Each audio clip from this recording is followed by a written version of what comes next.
The bottom line is it's your decision on whether to allow pets, and it's a personal decision. If you really don't want pets in your units, then stay the course of a no-pet policy.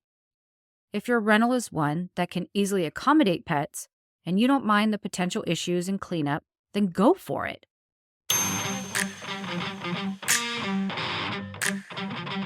Welcome to your Landlord Resource Podcast. Many moons ago, when I started as a landlord, I was as green as it gets.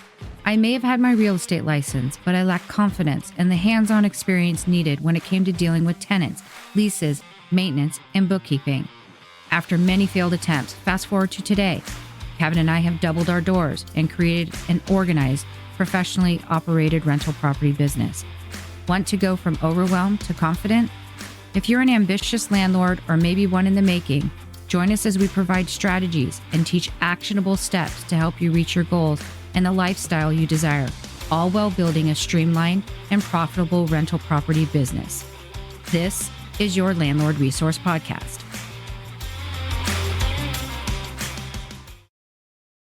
Hey there, landlords. Thank you for tuning in and listening to what we have to say today. It is episode 22, which is the best number ever. My name is Stacy, and I'm here with my former boyfriend, Kevin. Hey, wait a minute. You know we're married now, right? Yeah, I do. That's why I called you my former boyfriend, because now you're my husband. Okay, just want to make sure we're on the same page here. We're all good. On today's podcast, we are discussing the pros and cons of renting to pet owners. And as we sit here recording this, we have our lovely yellow lab, Gracie, dead asleep on the bed. And oh boy, do opinions vary on this subject. Rental property owners are either totally for it and allow pets in all their units, no matter the size of the unit or of the pet, or they're dead set against it. My guess is that those against it likely have been burned in the past, right? I imagine a bulk of them, yeah, and we're in that group as well. But as you know, we are animal lovers. We have had cats and dogs throughout our whole lives. And where we do not allow pets in our properties located in California, we do allow them reluctantly in our fourplex in Idaho. That's right.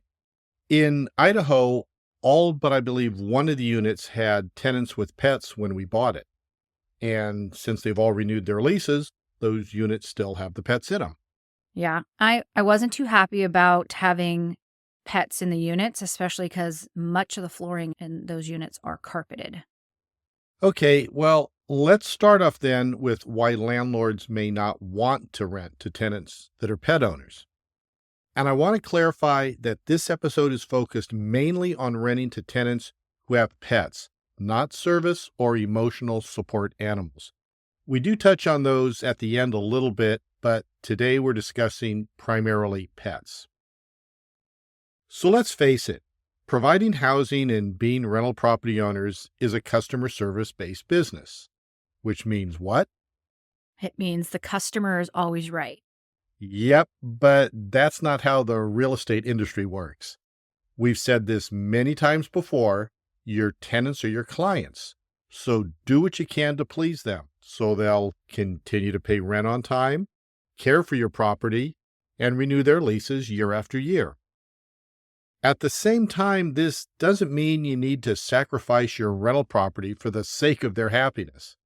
Knowing when to say yes and when to say no to a tenant's request is important.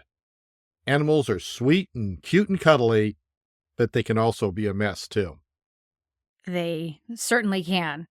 The number one reason landlords do not allow pets is because they fear the pet will cause damage to the property. Dogs and cats can wreak havoc on hardwood floors or carpeted flooring. We have a yellow lab, Gracie, as we just said, and we do our best to keep her claws clipped, yet we have a million scratches in our hardwood floors from her, not to mention the muddy paws.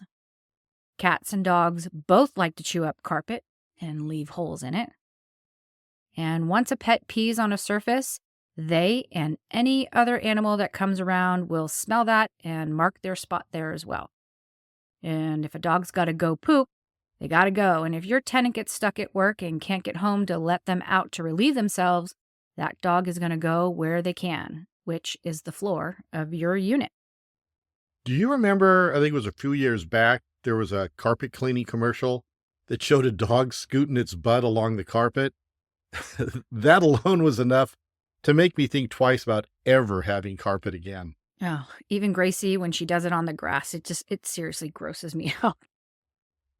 Bottom line, wear and tear of rental properties tends to be much greater when pets are living in the property. This leads me to another problem when allowing pets, and that's dealing with pet odors, fleas, and allergy issues. It can be very challenging to get rid of pet odors after a tenant vacates. That smell gets into the carpet, which you 100% have to replace after a pet's lived in your unit. And depending on how well your tenants have cared for that pet and the home, the smell and the dander can get into the ductwork as well. This can cause an issue for the next tenant who may have allergies to pets. So having a company come out and clean the ducts is a cost that you may have to consider if you're thinking about letting pets live in your rentals. Lastly, let's talk about fleas and the critters that commonly pop up with pets. A flea infestation is nasty to get rid of. Any carpets, drapes, or soft furniture that you provide for your unit will have to be treated or replaced if your tenant leaves you with the lovely gift of fleas. If your tenant keeps food stored on the floor near an exterior door, this can be a draw for rodents and any other critters to get inside the home. Once they know there's a food source there, they're going to continue to return. So now you're hiring a pest control company to keep fleas, rats, mice, squirrels, raccoons, etc. away from your rental property. Oh man, do you remember the time when we were gone for a couple of weeks and a rat got into the dog food container in the garage? Yeah, what I remember more is it set up its home and had babies in one of the bins. Oh man, what a mess. I mean, that rat destroyed so many things in a real short period of time. So the last reason we want to point out why not to allow pets is that it may disrupt the neighbor's right to quiet enjoyment. First, you have the issue of noise. Dogs bark. Some bark a lot. According to the American Kennel Club, barking is the #1 complaint about dogs. Can you control when or how long a dog barks? Nope. Now, think about allowing pets in a multifamily situation. This can mean there are multiple pets on the properties. You've got indoor cats, outdoor cats, dogs that like cats, dogs that don't like cats. Ask a vet their opinion about pets in apartments, and likely they will express concern. There are plenty of stories out there about dogs biting, attacking, and unfortunately even killing other dogs or outdoor cats. Consider if handling these kinds of landlord issues is something you're up for. All right, let's switch gears here and talk about why you should consider allowing pets in your rental property. Yeah, there's a lot of pros to think about when it comes to pets with rental properties. We should start with some facts, though. Millions of people own pets. Specifically, 63% of families own a dog and 43% own a cat. Pet owners clearly make up a large portion of prospective tenants. So with those numbers, you can see that if you allow pets on your rental property, the pool of applicants will be much larger and plentiful to select from, and you may be able to fill your vacancy faster. Along with the possibility of having more applicants and a shorter turnover period, there is a very healthy financial benefit to allowing pets. Typically, because there are fewer landlords that allow pets than those that don't, landlords in most states have the ability to charge a higher or additional pet rent for that accommodation. That's right, and pet owners have come to expect this increase in rent. So if you have multiple units, all with pets in them, that can be a significant increase to your bottom line each month. A side note here. Please make sure you know your local and state laws about restrictions on charging additional rent or deposit for pets. Some states do not allow landlords to charge anything for pets to reside in their rentals. So, along with the possibility of higher rent received, pet owners tend to rent their units longer. As there are less landlords who allow pets, these tenants tend to move less often because there's less options when looking for a new home to rent. which means you, as the landlord, have a lower turnover rate. Well, more rent and they lease your unit for longer. To me, that's a win-win for sure. It definitely is a win-win if you don't mind the work it will take to flip the unit when they finally vacate. Remember, a healthy amount of cash reserves may be needed when that day comes. Now, there are always exceptions, of course, but in general, pet owners are known to be excellent tenants. It's no secret that pets can help with someone's mental health and make them happier. So in turn, these tenants tend to respect your rental property and take better care of it. And with these happier tenants, it's been found that landlords tend to find less lease violations with pet owners. Another thing to be aware of is that a no pet policy clause in the lease can increase the likelihood of tenants trying to sneak in pets. Yeah, that has happened to us multiple times. I cannot tell you how many times I've heard the story that the tenant was just watching their friend's cat or dog for a couple weeks. Then we have to serve them a notice and pump up the inspections to see if they have gotten rid of that pet. It really puts a sour taste in your mouth as a landlord, and all the trust goes out the door. And every single one of those tenants removed the pet, but then did not renew their lease and moved out as soon as they could. Yeah, well, there's no way that we can know when we vet an applicant if they're eventually going to bring a pet into the unit. We basically just have to trust until given a reason not to.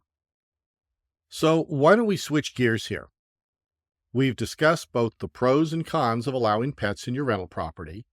Now let's talk a little more about some tips on how to be prepared if you decide to allow those furry little friends to be residents in your rental property.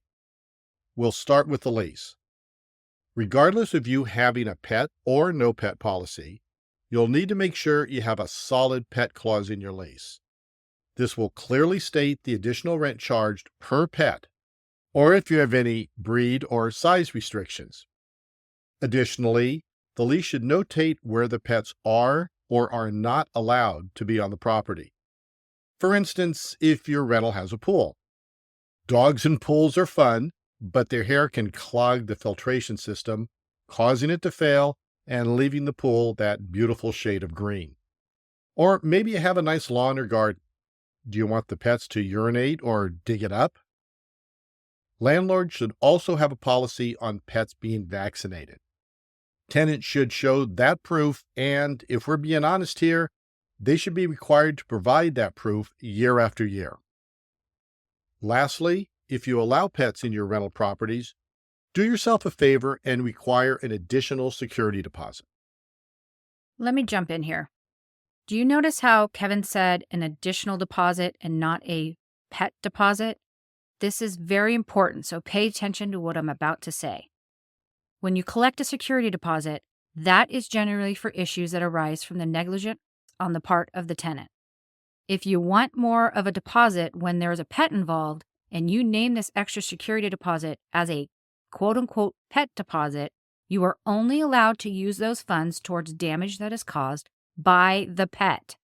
No broken windows, no getting rid of smoke smell, not damaged appliances, where replacement costs are going to exceed that initial security deposit.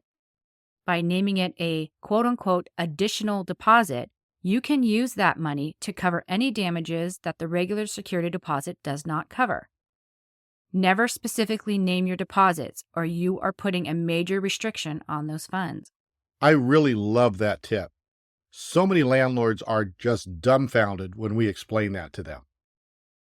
Okay, so one thing I want to point out if you're going to allow pets is to have proper insurance.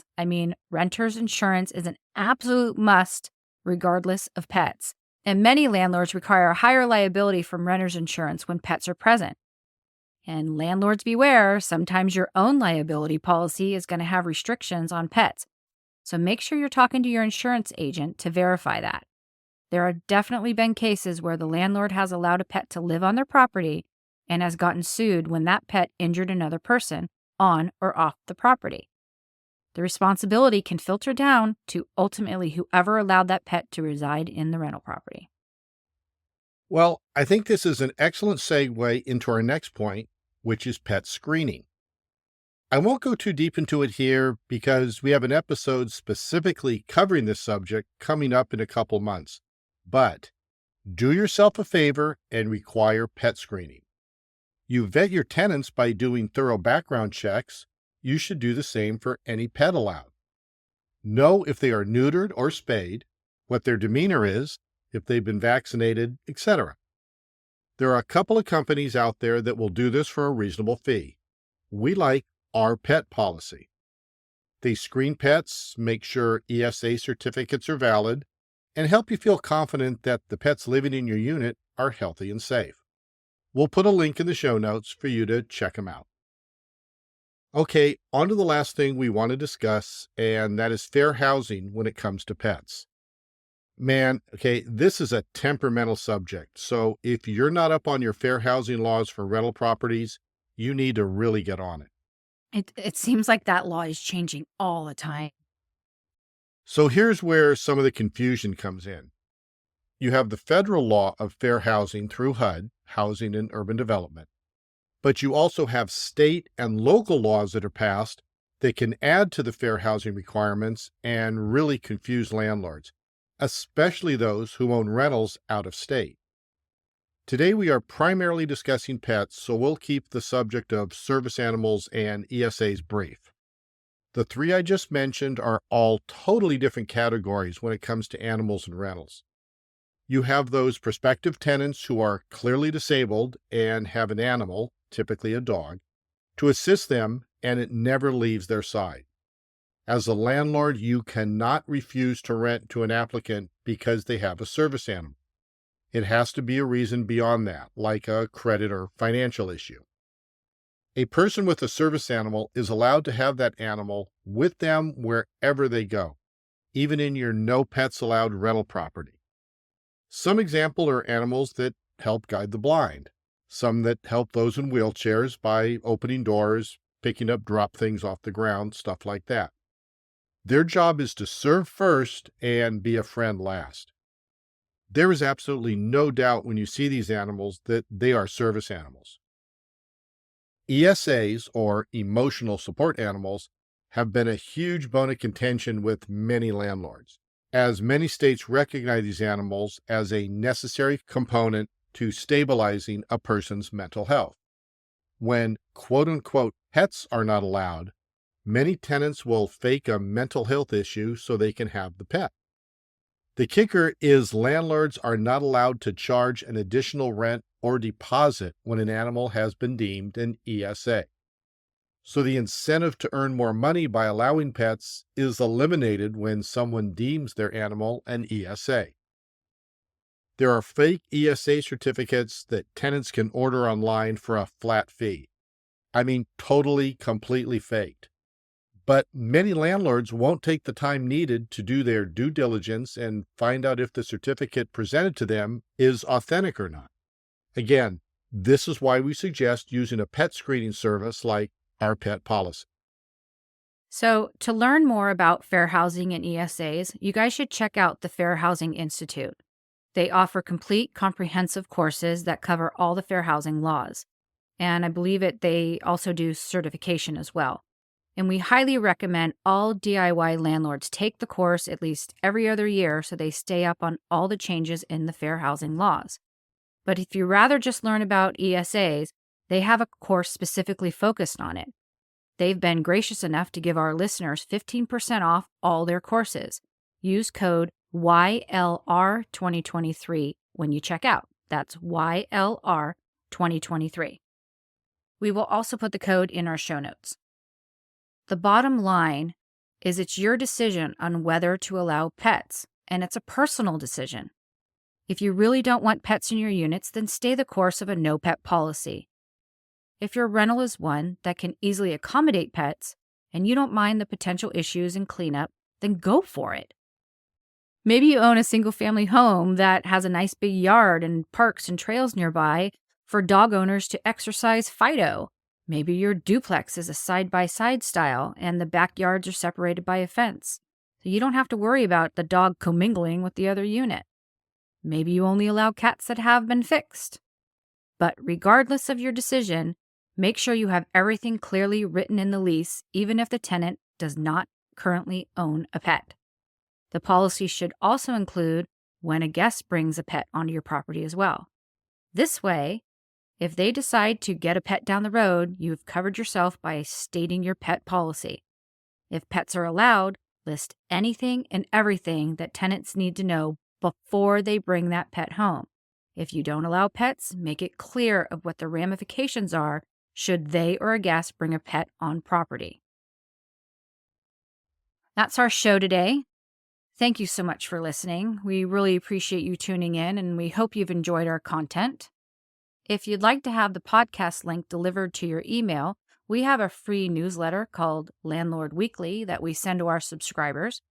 It comes out every Tuesday, and it includes a deep dive into our tips, early access to our blogs, landlord-specific articles that are written by other industry pros, our favorite landlord products that we use in our business, and the most recent link to this podcast.